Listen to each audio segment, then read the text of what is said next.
네, 오늘은 이사야서 1장에 있는 말씀을 가지고 예배를 채워라 라는 제목으로 같이 말씀을 나눠보도록 하겠습니다. 10절에 먼저 보면은 너희 소돔의 간원들아 여호와의 말씀을 들을지어다 너희 고모라의 백성아 우리 하나님의 법에 귀를 기울일지어다 라는 말로 이 말씀을 시작하고 있습니다. 여기서 10절에 나오는 너희라는 단어는 바로 유다와 예루살렘을 말하는 단어입니다. 이사야는 유다와 예루살렘 사람들을 뭐라고 부르고 있냐면 소돔과 고모라 같은 사람들이라고 부르고 있습니다. 그런데 이 호칭은 당시에 아주 지나친 욕이었습니다. 이 말은 말하는 사람이나 말을 듣는 사람이나 아주 분위기가 삭막해지고 진짜 정말로 누구 하나 죽어야지 끝나는 그런 아주 심한 욕이 바로 이 소돔과 고모라 같은 놈아라는 욕이었다고 합니다. 그런데 이사야가 이 말을 바로 유다와 예루살렘의 백성들에게 감히 선포하고 있는 장면이 바로 오늘의 시작이죠. 이런 충격적이고 과격한 말을 서슴없이 내뱉고 있는 이사야의 그런 상황을 우리가 짐작해 봅니다. 그리고 소돔과 고모라라는 발언과 함께 이사야가 뭐라고 하냐면 하나님의 법에 귀를 기울여라 라고 이야기하고 있습니다.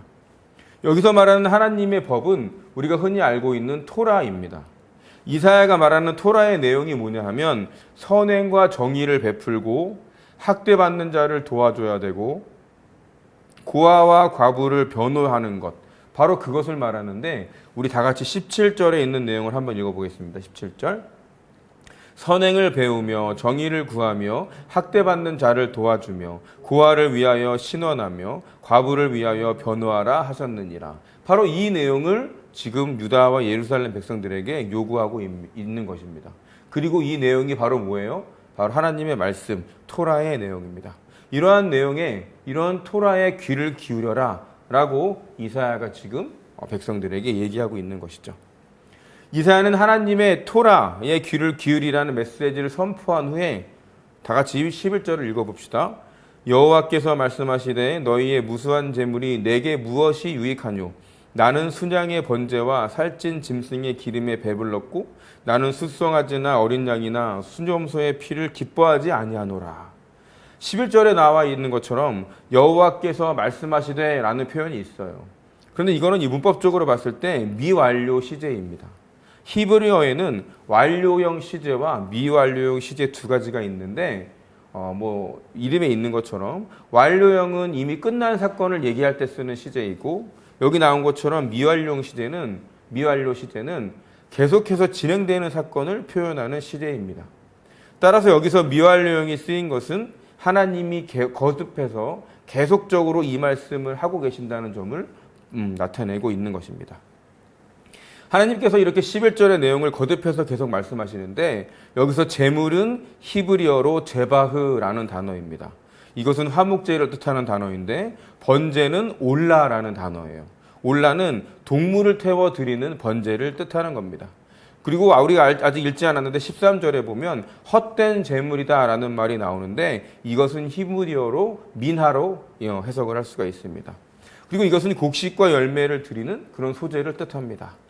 자, 그러니까 여기서 나오는 화목제, 번제, 소제 이 세 가지는 이스라엘 사람들이 하나님께 자주 드렸던 제사, 그러니까 예배의 형식이었어요. 그러니까 본문은 하나님께서 이스라엘 백성들이 예배를 드리는 것을 전혀 기뻐하지 않고 계신다라는 것을 얘기하고 있는 것입니다. 11절의 제물들은 본래 히브리어 복수 형태로 나와 있기 때문에 이것을 조금 더 각색해서 읽어보면 순양들, 살찐 짐승들, 숫송아지들, 어린 양들, 숫염소들이라고 우리가 이해하면 되겠습니다. 한 마리 짐승이 아니라 그러니까 엄청나게 많은 양의 제물을 지금 하나님께 바치고 있다는 것을 우리가 이 표현을 통해서 이야기할 수 있겠습니다. 이어서 11절을 같이 읽어볼까요? 너희가 내 앞에 보이러 오니 이것을 누가 너희에게 요구하였느냐? 내 마당만 밟은 뿐이니라. 여러분 이게 무슨 말입니까? 엄청나게 많은 재물을 가지고 지금 이스라엘 백성들이 하나님께 예배를 드리러 왔는데 하나님의 반응은 뭐예요? 거부예요, 거부. 너희가 온갖 번제와 온갖 재물과 온갖 소제를 가지고 와서 바치고는 있는데 나는 하나도 안 기쁘다. 나는 이 예배 받을 수 없다라고 말씀하고 계신 거예요. 너희는 내 마당만 밟고 있을 뿐이야 라고 말씀하고 계십니다. 그런데 여기서 마당만 밟는다라는 표현은 하나님의 성전이 짓밟히고 있다라는 표현입니다.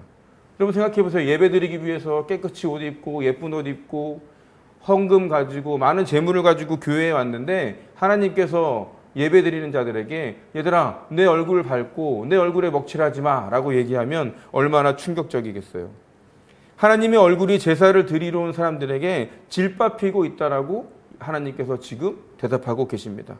하나님은 제사를 드리러 온 사람들에게 심한 모욕감마저 느끼고 계시는 겁니다. 13절의 내용을 같이 읽어봅시다.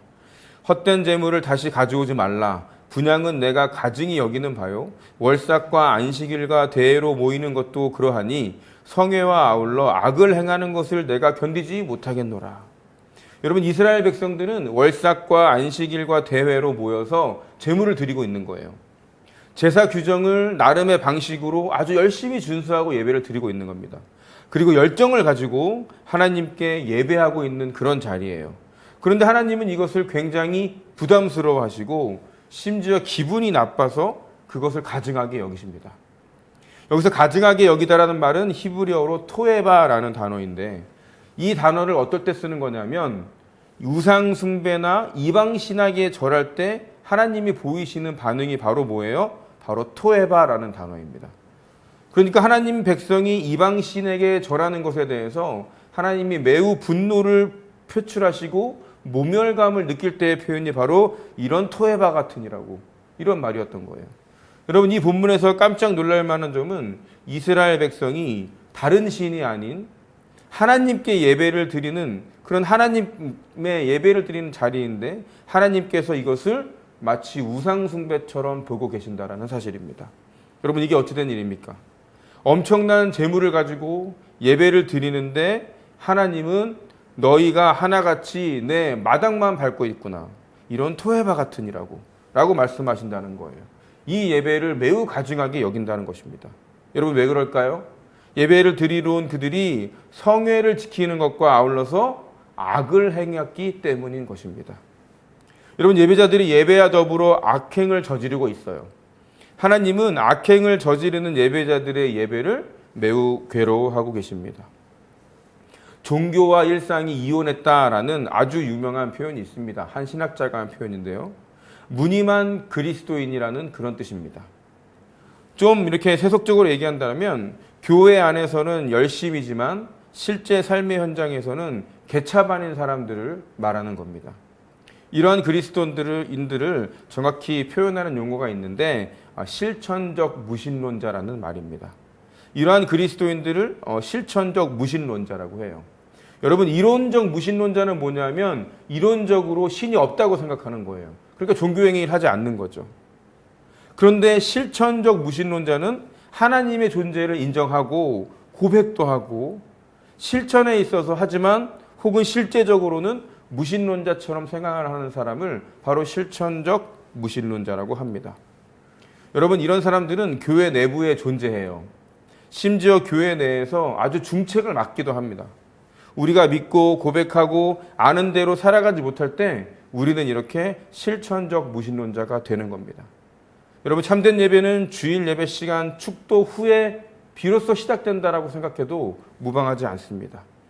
여러분 이사야는 종교와 일상이 유리된 상태, 종교와 일상이 별개인 상태에서 예배하는 이런 실천적 무신론자들에게 너희의 예배를 하나님께서 지금 역겨워하고 계신다. 이 소돔과 고모라 같은 놈들아 라고 이야기하고 있는 겁니다. 이사야는 하나님이 그들의 모든 예배를 완전히 거부하고 계신다라는 것을 지금 이스라엘과 유다 백성들에게 통보하고 있는 것입니다. 여러분 14절과 15절도 같이 한번 읽어보겠습니다. 내 마음이 너희의 월삭과 전한 절기를 싫어하나니 그것이 내게 무거운 짐이라 내가 지기에 곤비하였느니라. 너희가 손을 펼 때에 내가 내 눈을 너희에게서 가리고 너희가 많이 기도할지라도 내가 듣지 아니하리니 이는 너희의 손에 피가 가득함이라. 14절에 보면 하나님이 우리가 드리는 예배를 아주 부담스러워하고 계시다라는 장면이 등장합니다. 15절에는 또 무슨 말이 나오죠? 기도하는 손에 피가 묻어 있다. 그 피 때문에 내가 너희의 기도를 들을 수가 없다라는 말이 나옵니다. 여러분, 그러면 이 피는 무엇을 말하는 걸까요? 이 피는 이웃의 억울한 피일 수도 있고, 해석적으로 제사에서 제물을 잡기 위해 묻었던 피일 수도 있습니다. 어쨌거나 이런 피라는 단어의 이중적 의미는 희생 제물의 피가 하나님께는 마치 억울한 자들의 피처럼 들린다, 억울한 사람들의 피처럼 보인다라는 의미를 갖고 있습니다. 그렇습니다. 오늘 이 예언자 이사야의 이런 영적 눈에는 다른 사람들에게 눈과 다른 시점이 보이고 있는 거예요. 하나님 앞에 나와서 예배를 드리고 제물을 드리기 위해 손에 묻힌 피가 마치 예언자의 눈에는 이웃의 피로 보이는 겁니다. 일상에서는 하나님의 말씀을, 또 하나님의 법을 충실히 따르지 않고 이웃을 억울하게 하고 이웃을 이용만 하면서 그 피 묻은 손은 바로 이웃을 해친 손이잖아요. 이웃을 해친 손으로 하나님께 드리는 기도는 하나님이 결단코 듣지 않는 겁니다. 손에 피를 묻히는 행동들, 다시 말하면 온갖 악행을 저지르면서 그 악행을 중지하지 않고 마치 자신의 어떤 행위처럼 감사의 제사만 드리는 행동, 바로 이것을 하나님께서 역겨워하고 계시는 겁니다. 여러분, 우리가 반드시 기억해야 될 것이 있는데, 삶이 뒷받침되지 않는 자들의 재물은 자기 자신을 의롭게 하는 수단에 불과하다는 사실입니다. 그런 자들의 예배는 자신의 어떤 감정을 고양시키는 그런 형식적인 절차에 불과합니다. 그들의 기도는 무의미하거나 위선적인 외침에 끝날 것입니다. 제사나 예배, 그리고 기도는 인간이 거룩한 하나님과 실제로 만나야 하지만 그런 본래적인 의미를 지니고 있는 것입니다. 여러분, 예배가 뭐죠? 예배는 거룩한 곳에 오는 게 예배가 아니에요. 거룩한 분을 만나는 것이 예배라는 사실을 우리가 반드시 기억해야 됩니다. 여러분, 예배란 성소를 찾아가는 것이 아니에요. 예배는 교회를 찾아가는 것이 아니라 성소에 계신, 바로 교회에 계신 하나님을 만나는 것이라는 걸 우리가 다시 한번 깨달아야 합니다. 여러분, 이 점을 반드시 기억하는 저와 여러분이 되시기를 주님의 이름으로 축원합니다. 인간이 제사나 예배, 기도를 열심히 하면서도 일상에서 하나님의 뜻과 관계없이 살아간다면, 그리고 하나님 앞에 그저 그 예배의 자리에 있다는 것만으로 우리 스스로가 안심을 한다면 그것은 하나님의 이름을 모독하는 것입니다.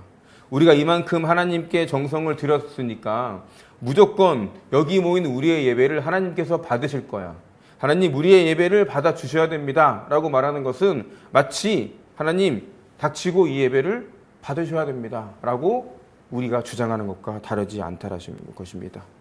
여러분, 그렇다면 이사야가 이렇게 백성들에게 모멸적인 얘기를 하고 하나님의 의도를 전달했는데, 이사야가 이렇게 그들의 예배를 비판을 하면서 전하려고 했던 메시지는 무엇일까요? 그 핵심이 바로 오늘 16절과 17절에 있습니다. 우리 16절과 17절을 다 같이 한번 읽어보겠습니다. 너희는 스스로 씻으며 스스로 깨끗하게 하여 내 목전에서 너희 악한 행실을 버리며 행악을 그치고 선행을 배우며 정의를 구하며 학대받는 자를 도와주며 고아를 위하여 신원하며 과부를 위하여 변호하라 하셨느니라. 여러분, 16절과 17절의 핵심은 한마디로 뭐하라면 고아와 과부를 변호해줘라 라고 말할 수 있습니다. 이것을 조금 더 얘기한다면 바로 사회의 정의를 이루어라 라고 말할 수 있습니다. 이사야는 하나님이 진정으로 원하시는 것이 먼저 스스로 깨끗이 씻는 것이라고 이야기하고 있습니다. 여러분, 죄는 물로 씻기지 않습니다. 죄는 훌륭한 행위들을 했다고 해서 없어지는 것이 아닙니다. 죄는 오직 용서받음으로 깨끗해지는 것입니다. 따라서 이사야가 16절에서 스스로 씻고 깨끗하게 해서 하나님 목전에서 행악을 그치라고 말하는 것은 바로 용서받을 수 있는 수단을 얘기하는 것이 아니라 용서받기 위해서 우리가 어떤 준비를 해야 되는지를 바로 이야기하고 있는 것입니다. 여러분, 우리가 용서받는 것이 하나님으로부터 받는 것이라면 그 준비는 이 사회의 정의를 이루는 것이라는 것을 이사야가 말하고 있습니다. 지금까지의 죄를 씻어내고 더 이상 죄를 짓지 말아라 라는 것이 바로 오늘 이사야가 하는 말입니다. 여러분, 흔히 온전한 용서가 되기 위해서는 세 가지 요소가 필요하다는 말이 있어요. 이것을 회개의 3요소라고 하는데, 회개의 3요소는 바로 참회, 그리고 보상, 그리고 개혁, 회개입니다.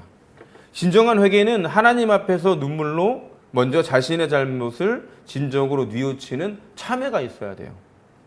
하지만 말로만 뉘우치는 참회로 끝나는 것이 아니라 자기가 끼친 어떤 잘못에 대해서 어떤 식으로든 죄값을 지불하는 보상이 뒤따라야 합니다. 그리고 마지막으로 다시는 그러한 잘못을 하지 않기 위해서 자신을 철저히 고치고 하나님 앞에 무릎 꿇는 자신의 개혁이 필요하다는 것이 바로 이 회개의 3요소입니다. 회개의 3요소는 진정으로 참회하고 확실한 보상을 해주고 철저히 자신을 개혁하라는 그런 뜻입니다. 여러분, 우리가 하나님이 주시는 온전한 죄 용서를 받기 위해서는 다시는 동일한 죄를 짓지 말아야 합니다. 그리고 더 나아가면 오늘의 말씀처럼 율법에서 말하는 이 정의로운 삶을 살아가는 그런 삶의 실천이 요구되는 것입니다. 여러분, 오늘 말씀을 정리하라고 합니다. 여러분, 오늘은 우리가 이사야 1장을 같이 살펴보면서 예배를 채우라는 제목으로 말씀을 나누고 있습니다. 예배를 과연 무엇으로 채워야 할까요? 여러분, 이사야가 오늘 이 본문에서 말하는 예배의 비판은 예배를 드리지 말고 사회에 나가서 봉사하고 사회에서 좋은 일을 하고 사회의 정의를 이루면 된다로 말하는 것이 아니에요.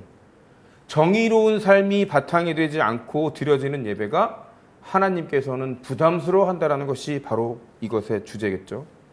17절의 제 의도는 뭡니까? 예배를 드리기 전에 우리만이 선행을 배우며 정의를 구하고 우리의 삶이 먼저 학대받는 자를 도와주고 고아를 신원하고 과부를 변호하는 삶을 살아야 예배가 준비되는 것이다 라고 얘기하고 있는 것입니다. 이사야는 제사, 그러니까 오늘날의 예배 자체를 비판하는 것이 아닙니다. 사회 정의를 도외시하고 이런 종교적인 행사에만 치중하는 형태를 지금 지적하고 있는 것입니다. 당시 유다 사람들을 이렇게 향한 심판의 이유는 예배가 부족해서가 아니라 정의가 사회에 부족했던 겁니다. 그리고 이 부분은 지금 오늘날 한국 교회도 기울여야 할 메시지라고 생각합니다. 오늘날 한국 교회에서 발생하는 많은 문제들, 성적인 문제, 어떤 금전적인 문제, 많은 문제들 역시 종교적인 예배가 부족해서 코로나로 인해서 예배의 수가 적어졌다고 해서 일어나는 것이 아니라 어쩌면 사회의 정의가 부족했기 때문이 아닐까라고 생각을 해봅니다. 한국 교회의 근본적인 문제는 예배자의 사회적 삶 속에서 정의를 실천하지 못했기 때문이다라는 것을 우리 오늘 이사야를 통해서 다시 한번 깨달아 봅니다. 여러분, 이사야의 선포처럼 이스라엘의 희생제사, 또 기도, 절기, 그런 예식 등을 하나님이 확 뒤집고 받아주지 않았다는 사실을 기억해야 됩니다. 하나님이 당시 유다와 또 오늘날 우리에게 끊임없이 요구하시는 것은 정의로운 삶을 살아라 라는 것이지 경건한 종교의식을 드려야 된다라는 것이 아니라는 것을 기억해야 합니다. 그러니까 이사야 1장이 말하는 예배 비판은 한마디로 뭐예요? 사회 정의가 없는 예배자의 예배는 하나님과 무관한 행위다라는 것이 사실입니다. 지금 우리에게 결여된 것은 예배 자체가 아니라 바로 정의의 회복입니다. 여러분, 정의라는 단어가 교회 설교에 자주 등장하고 교인의 기도 속에서 얼마나 오르고 내리고 있는지를 한번 깨달아 봅시다. 정의라는 단어는 사회에서 지켜야 하는 약속이잖아 라고 생각하고 있지는 않습니까? 정의를 사회운동의 영역에나 어울리는 그런 용어로 생각하고 있지 않는지 우리가 다시 한번 생각해 봐야 합니다.